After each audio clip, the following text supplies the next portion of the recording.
చేసినప్పుడు సైతాన్ మన హృదయాన్ని పాడు చేసింది పూర్తిగా. ఈ పాడైపోయిన హృదయాన్ని ఎవరు బాగు చేస్తారు?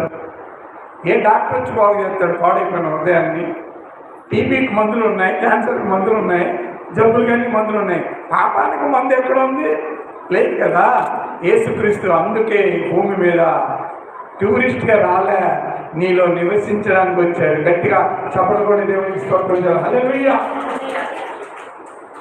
ఓకే, అప్పుడు యేసుక్రీస్తు భూమికి రావడానికి ప్రాముఖ్యమైన కారణం ఏంటంటే నీలో ఆయన నివసించాలి, నీలో ఉన్న పాపాన్ని తీసేయాలి, తప్పుడు ఆలోచనలు తీసేయాలని యేసుప్రభు వచ్చాడు.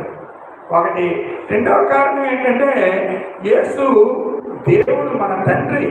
ఆయన చూస్తూ ఊరుకోలేడు, తన బిడ్డలు చెడిపోకుండా చూస్తూ ఊరుకోలేడు. అలాగే తన బిడ్డలు నరకానికి వెళ్ళిపోవడం ఆయనకి ఇష్టం లేదు. పైగా